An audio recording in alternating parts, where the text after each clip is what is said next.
I'm Janet Axten. I'm the Heritage Manager of St Ives Archive, which opened to the public in 1996. We collect the history, all aspects of St Ives. Earlier this year, a visitor contacted us because her mother had worked in a company called Florns, which made clothes in the 1940s and 1950s, and she wanted to know what we knew about it. When we contacted her, we explained that we did know a little bit about the company, and from then on the whole project mushroomed because she became very interested in all that we had. We discovered that Florns was owned by John Lewis's, and they have the most fantastic archive, and they were able to provide us with information about the people who worked there.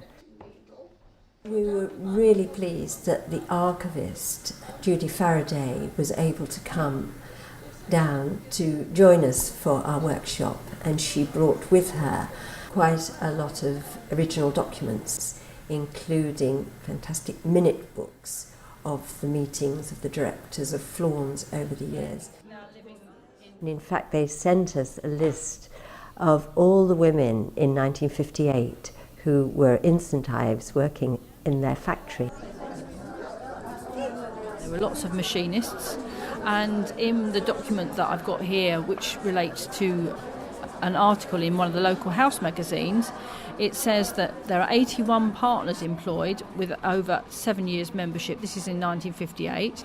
And that they've got a waiting list of girls who want to join coming straight from school at the age of 15. So it was obviously a very well-loved institution within St Ives, and a lot of ladies wanted to come and work there. And we contacted all the women, as many of them this summer who are still alive, and invited them to a tea party in June.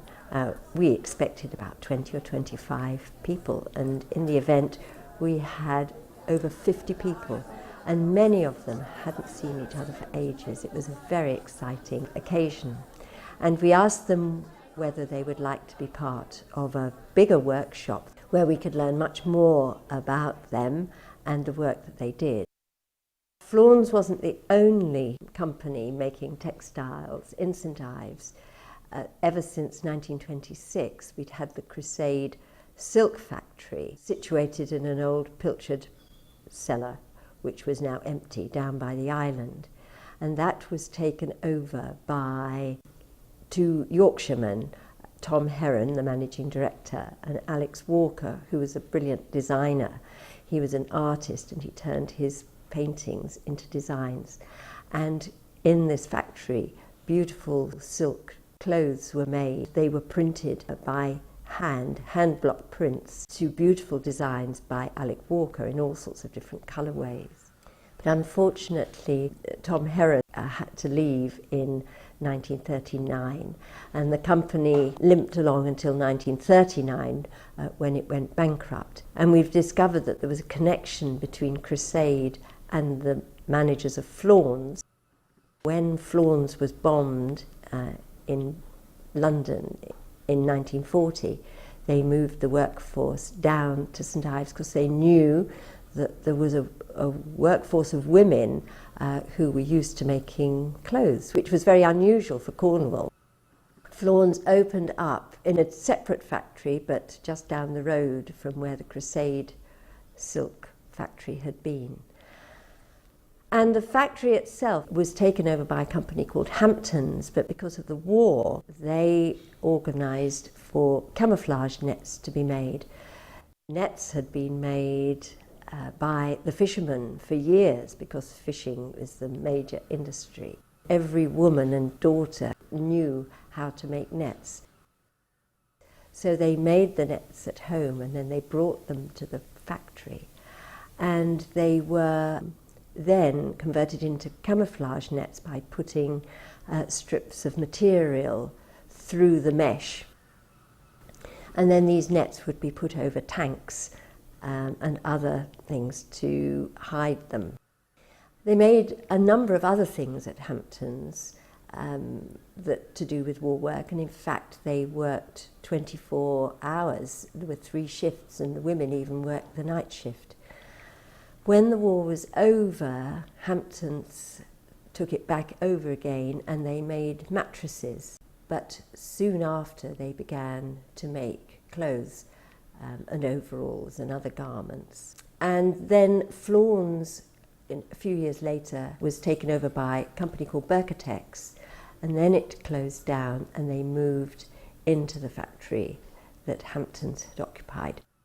But by 1977 there was no requirement for home-produced garments like that, and there was no work, and it closed down. So it was a really difficult time because there was a lot of unemployment.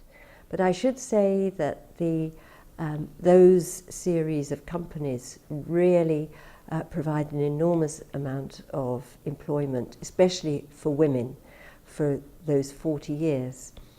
Just to give you an example, girls would leave school at 14, and just before the war, there weren't any jobs at all.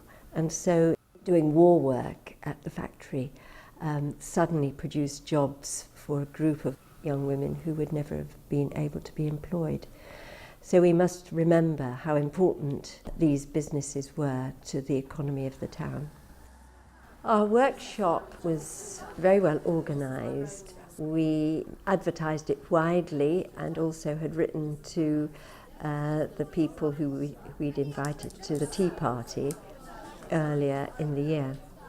When they arrived, we asked them whether they had been involved with any of the companies, and if they had, we gave them a name tag so that we'd know who they'd worked for, and so we'd be able to talk to them. We asked them also to bring in anything that they might have, any memorabilia from their time there.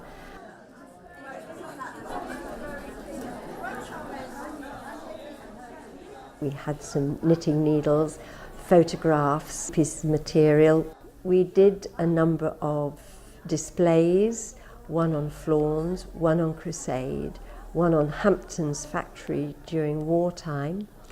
We also did a timeline to show how the different companies interrelated with each other.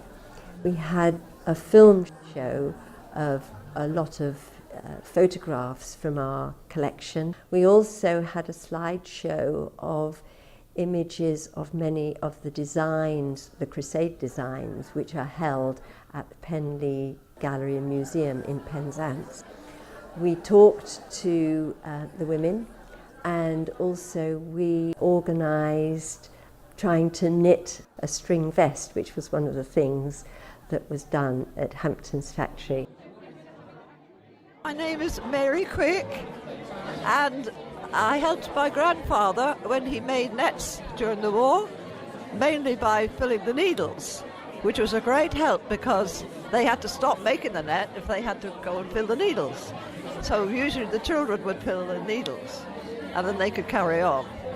But it was a very dirty business, really. Sisal leaves a lot of dust, and some people made nets in their houses, but it was dirty.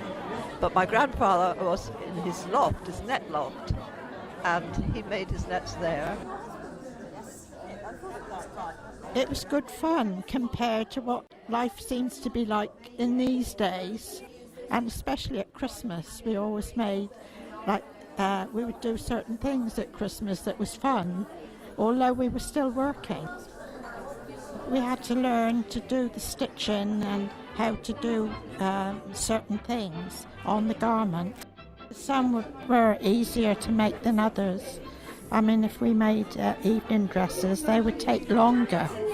And of course, with the different materials, you had to be very careful that you didn't mark them or get oil or anything on them. And then I went upstairs in the big room and was on the machines making dresses. Enjoyed it really, because it was different kinds of dresses, complicated and easy ones and all. There was a factory down the bottom of the Portmere, and I went there when I was 14. And I wasn't very happy on the machines. I was up top working. I went downstairs on what we call the finishing end. That is doing the hems, the buttonholes, the plackets, sewing all the breasted, sewing on bows and everything like that. And I loved it. We're very lucky because Joan McIntosh, who is a St Ives designer, is working on the camouflage net. She is collecting together the memories of many of the women that we've been getting over the months. A number of them have been interviewed in advance.